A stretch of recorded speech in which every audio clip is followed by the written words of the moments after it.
Morning, everybody. I hope that everybody's having a great day. We're going to go ahead and get started with our webinar today. We appreciate you joining us for this month's webinar. Today, we will talk about all things Pigment Violet 19. So we are recording this session. So if you have any, everybody in attendance today, we'll go ahead and get the link to the recording as well as the PDF of the presentation. And please feel free to share that with your other colleagues. And if you have any questions along the way, feel free to use the chat box and I will address them at the end of the presentation. So we will go ahead and get started. Again, we are talking about all things Violet 19. I'm going to shut off my camera here so I don't distract myself, and we will go ahead and get started. So Violet 19 is part of the quinacridone family of pigments. The Violet 19s are known for their polymorphism as part of that grouping of chemistries. And for the Violet 19s, they are in the red and violet family of colors. And they are extremely useful pigments. They are applicable in all application areas, primarily because they have outstanding properties like light fastness, weather fastness, heat resistance, as well as also providing very attractive colors for your products. In the red color space, the gamma crystal occupies the blue shade red space. As you can see on the color space chart here. And the beta crystal occupies the red shade space of the violet color space. So you can see where they lie in terms of color for these two different crystal types. As I mentioned, the Violet 19s are part of the quinacridone family, which that is a part of the polycyclic organic pigment class of pigments. And these are also considered high performance pigments for some of the properties I mentioned earlier.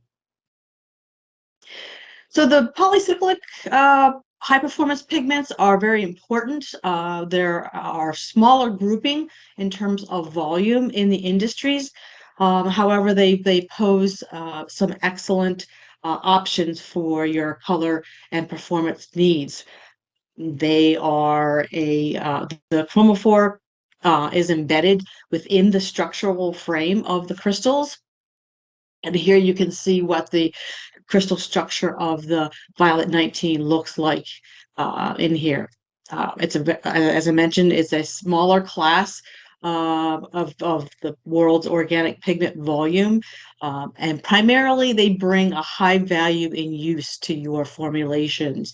Not only do they provide very optically pleasing colors, they also provide high performance to your formulation. So for Violet 19, some of the high performance areas that they are at the high end for light fastness and weather fastness. They're also at the very high end for heat resistance, up near 300 degrees C. They are also very good for fastness to solvents and other chemicals. So they provide very good technical properties to all of your formulations, whether it's coatings or plastics or inks. Those physical properties tend to provide you with a great application to get that color as well. In addition, it has very high strength as well, so it tends to offset that dollar per pound that typically comes along with some of the high performance pigments. As I mentioned, high value in use. So quinacridone in general were first synthesized in 1935. DuPont was a known leader in this chemistry, and as I mentioned, the Violet 19s bring this polymorphism to light. So you can see with the the quinacridone molecule on the right hand side of the slide here. There are 4 spots that tend to be used for substitution for various chemistries of quinacridones. In 1958, the modification for 2 different crystal modifications for the Violet 19 were developed.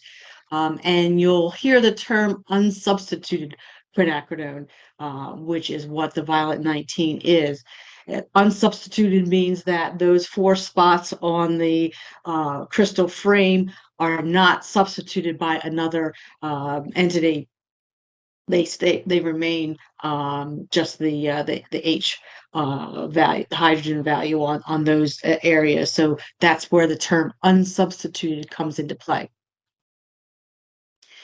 So again, we're here to talk about the polymorphism of Violet 19, just to give you a little bit of feel for what you're going to get with these particular pigments. On the red side is the gamma, and so when we talk about Violet 19s as a pigment manufacturer, we're always going to ask, is it the red shade or is it the violet shade type of thing, or gamma, beta? Those are the 2 terminologies that are going to be you're going to hear when we talk about Violet 19. As I mentioned, the gamma modification is the blue shade red side of the chemistry. Again, very good properties. And on the violet side is the beta modification. Since the same chemistry, it's all going to have the same types of technical properties. It gives very good strength in terms and for your color development in here. Typically, the beta is primarily used more for shading because it does have such excellent strength. And what makes the crystal modification is how the individual crystal molecules are brought together in that final crystal. So the gamma, which is the red shade, is going to be a total of 5 molecules in that crystal, where there are 4 molecules that will be attached to that 5th one to create that gamma crystal. And on the other side is the beta. That is a total of 3 molecules in the crystal, where 2 molecules are attached to the 3rd molecule to be able to create that violet color. So these crystals are, and the polymorphic effect of the crystals are developed during that pigment synthesis, the manufacturing steps, to be able to create that crude pigment, which then gets finished to become the end product in here. So there are 2 manufacturing processes that are used in the creation of Violet 19s. 2 of them are very distinct in how they are put together.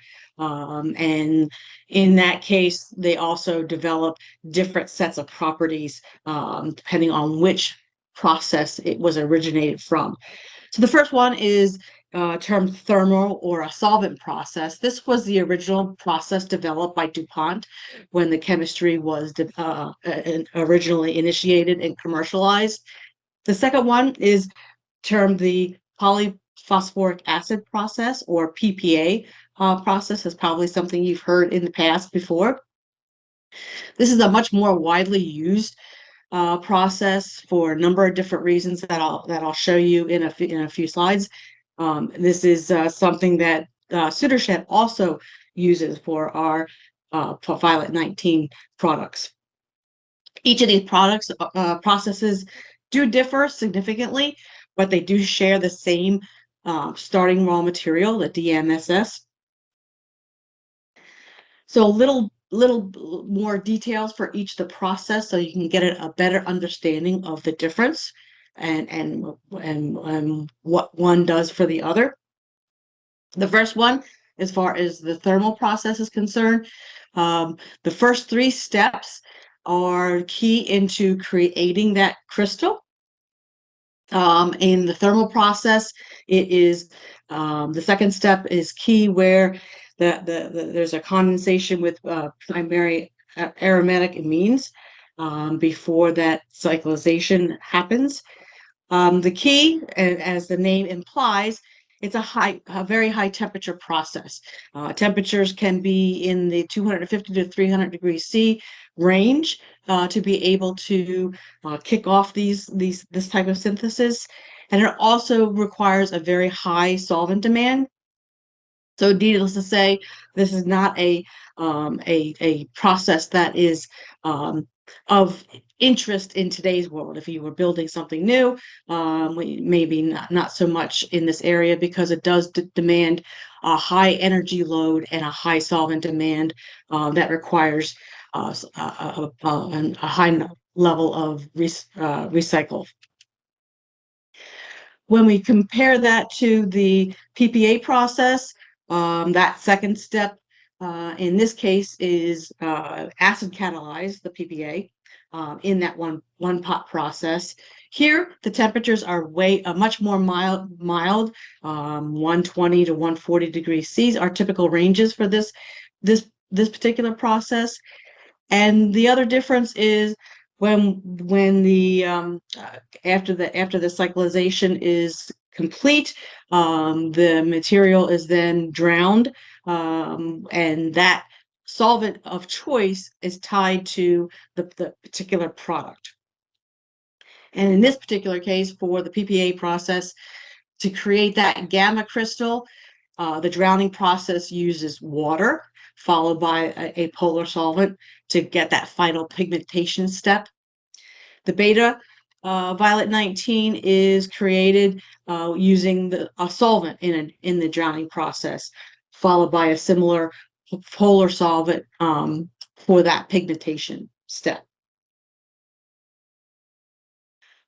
Once the crystals are created, of course, then there's many options in terms of how it's finished to be able to direct a product to a specific application area.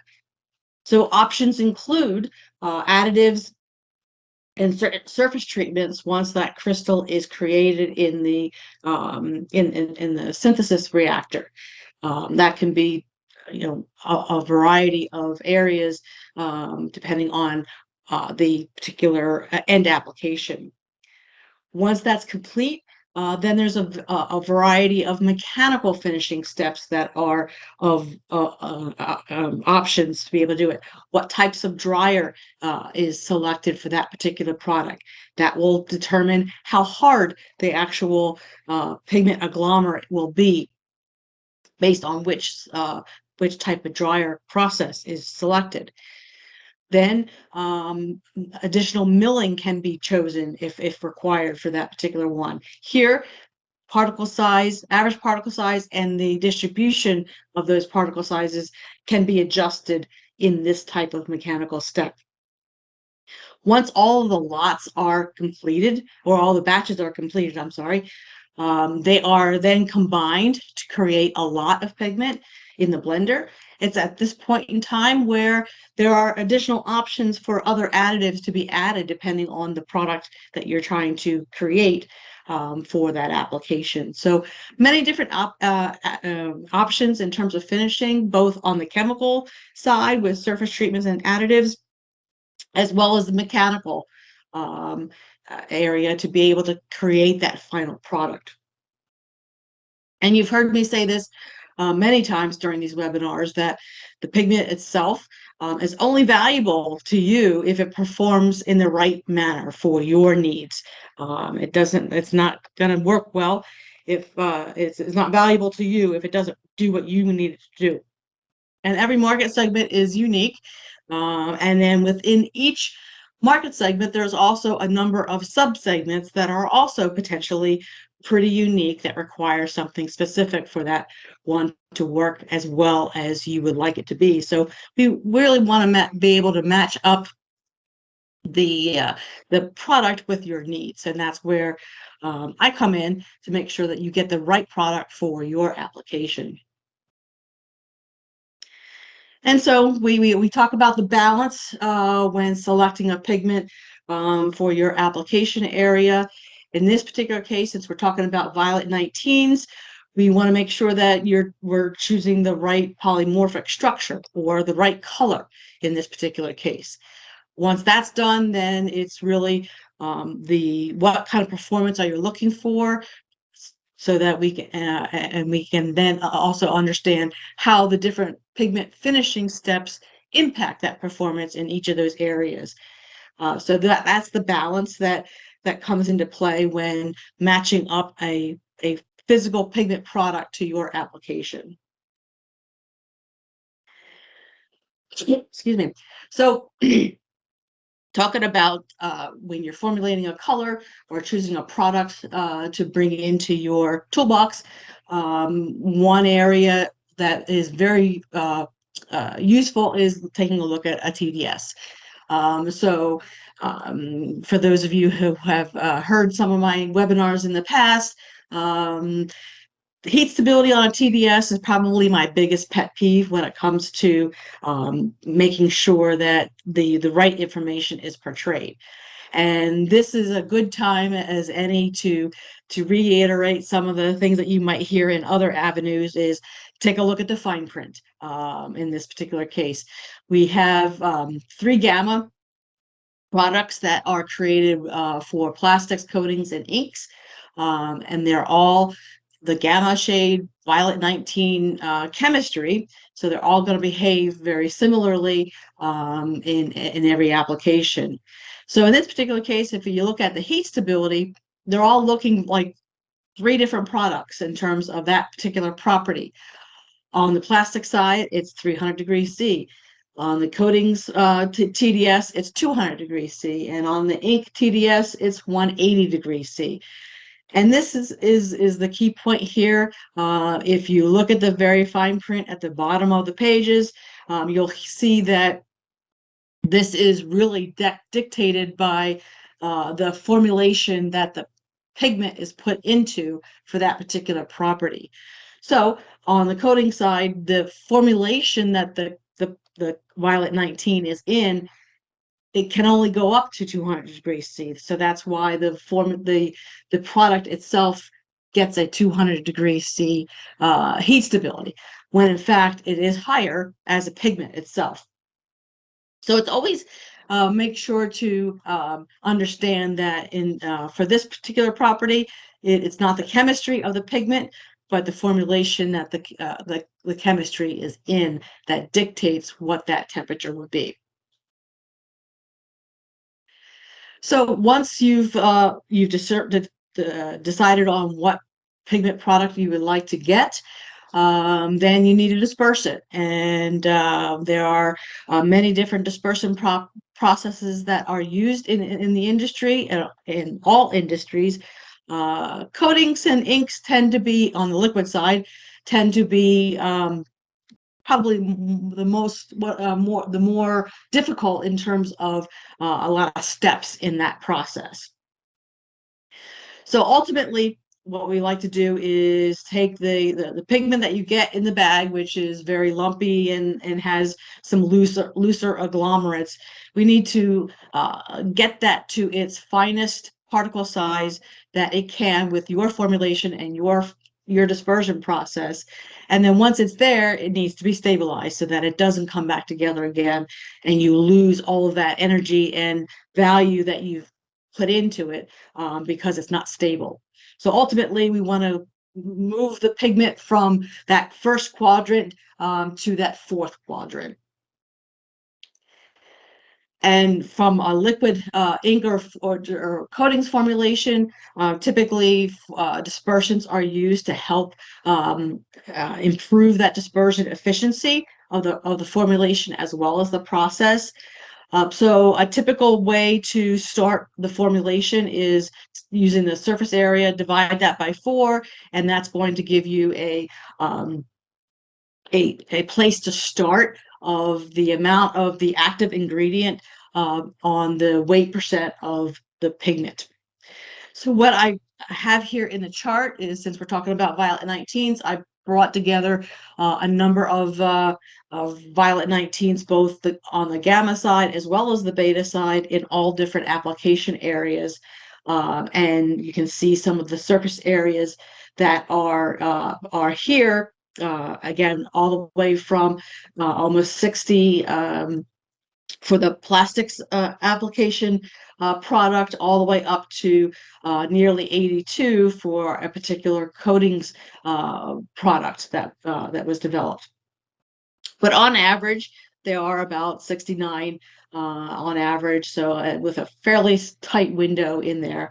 And then if just a simple division by 4 will give you a good starting place for the percent active dispersant on pigment weight to be able to start with. And so the next several slides I have are just examples of dispersing the gammas and the betas in different types of formulation. And this chart is our solvent-based polyurethane. This is the mass tone color. So it's clear to see the gamma crystal products are all in that much more red, yellow color space, versus the beta crystals are more in the bluer space for those particular products. In this particular case, since we talked about the targeting value for a dispersant, on average, the target value was 17.2 based on the previous calculation.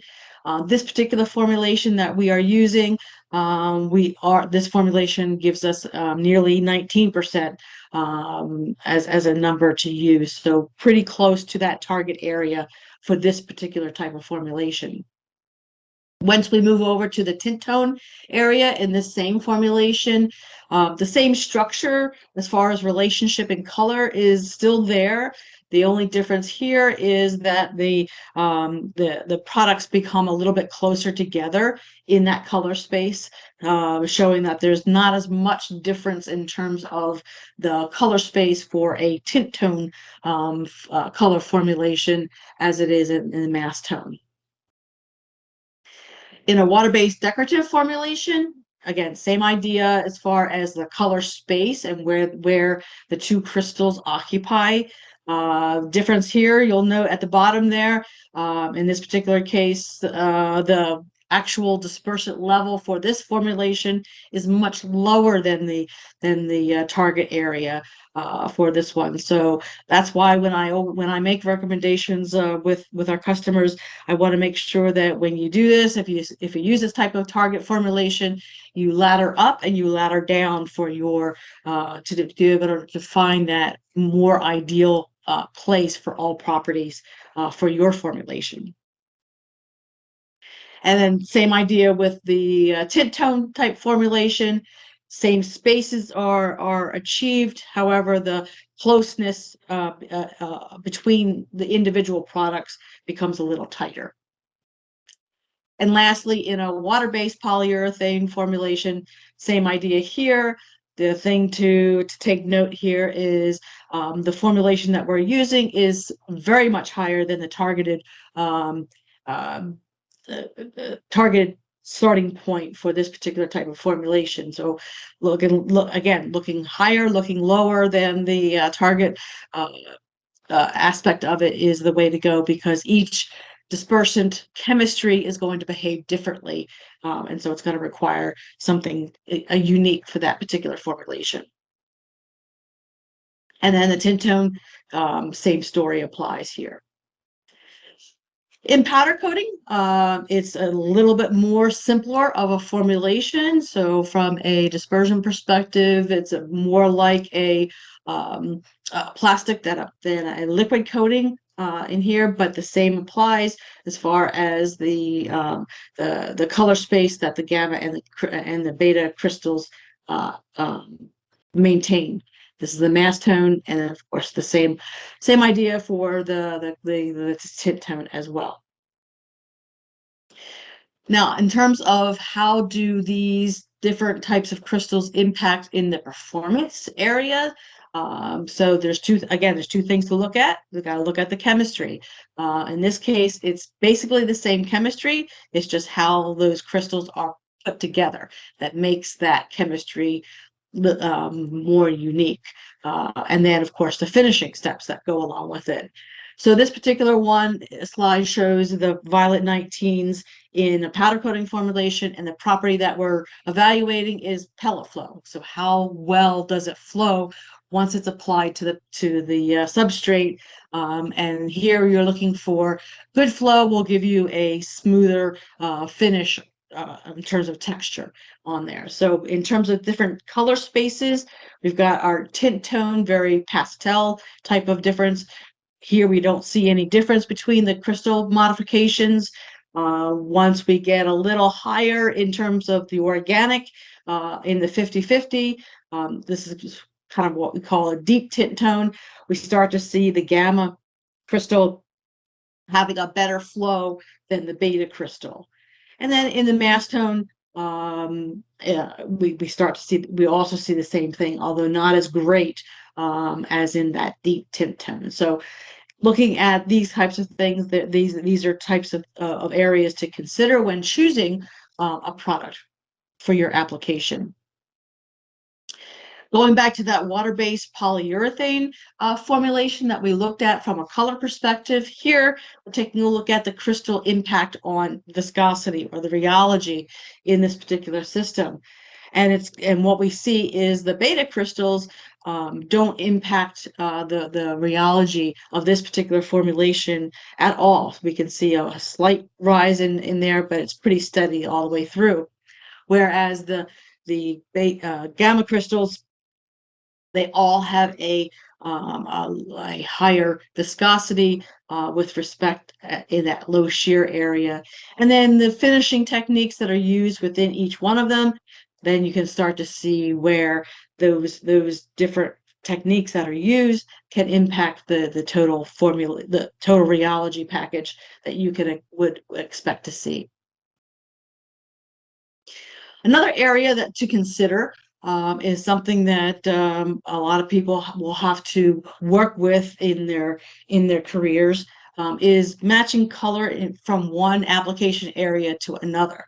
So in this particular case, we are taking a look at the comparing a liquid coating to a powder coating to a plastic. So consider where you're, just a basic car. It's got plastic on it, it's got powder coating on it, and it's got a liquid coating on it. All those colors tend to need to come together so that the end product, which is the car that you buy off the lot, the color comes together quite nicely and is as matched as it can be for each of those different areas.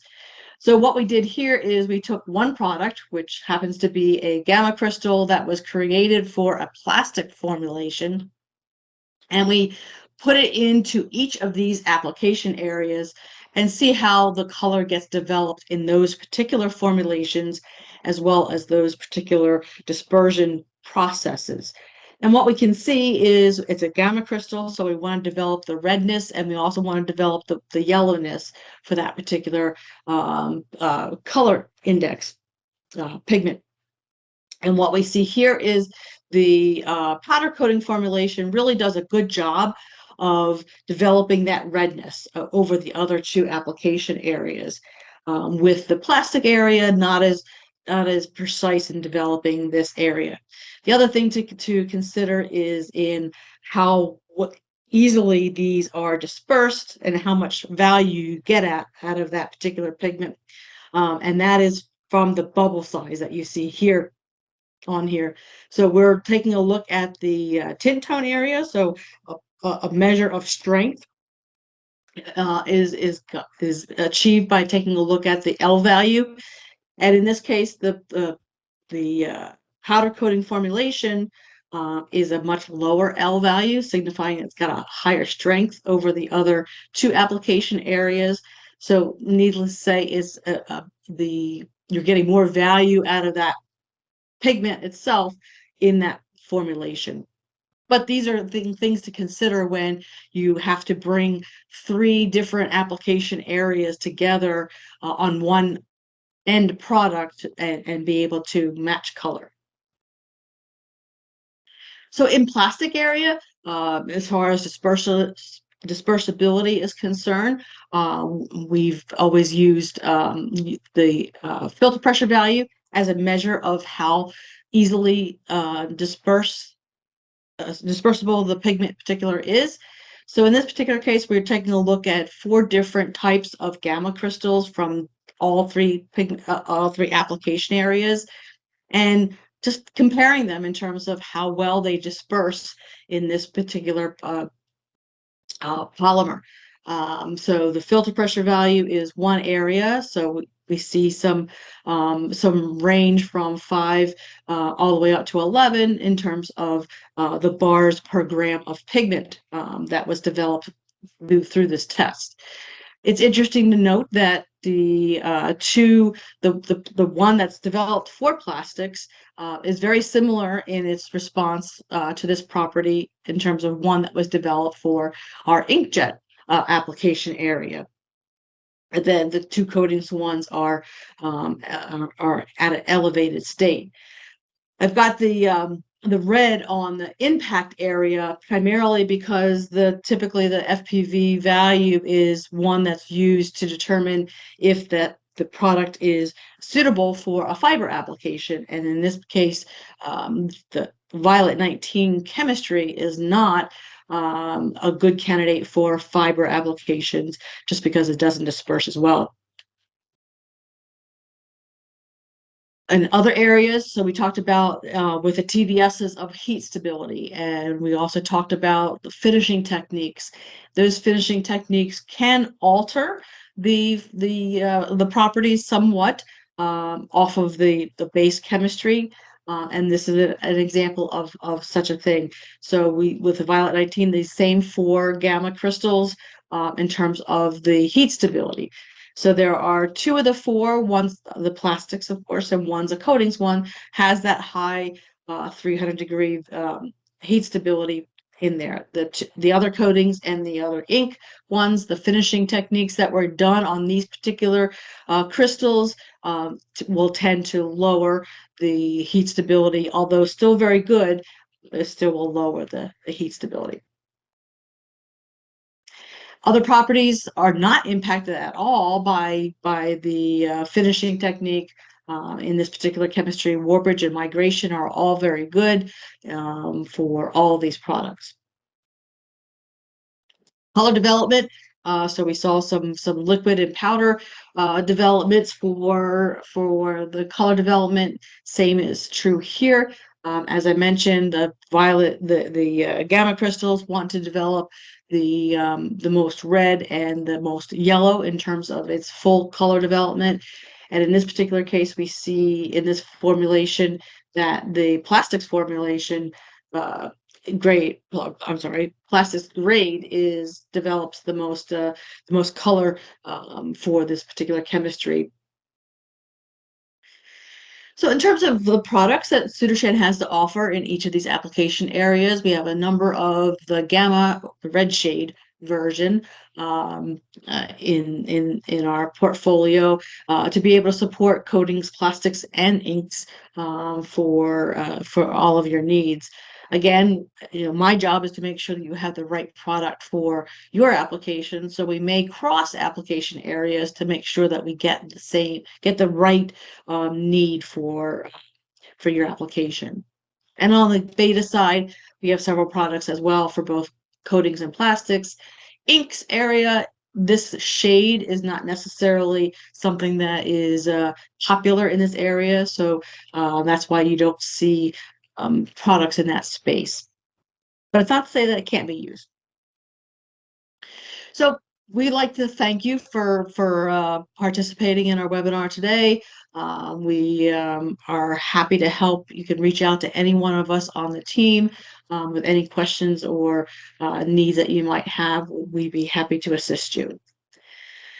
So some of you will see us at a number of different areas in September. I'll be in Chicago at the Coatings, Trends, and Technology Summit, giving a paper on polymorphism again, this time for copper phthalocyanate pigments. And then later in the month of September,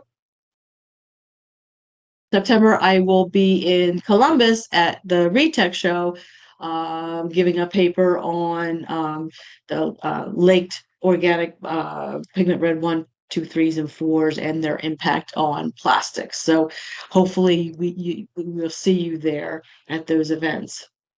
And because of those events, we won't be having any webinar in September. But in October, I'm trying to line up a guest speaker that will have a ink themed topic.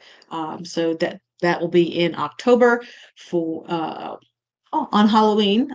So look for that invitation later in October. And then we will take the rest of the year off as we start our planning for the new year.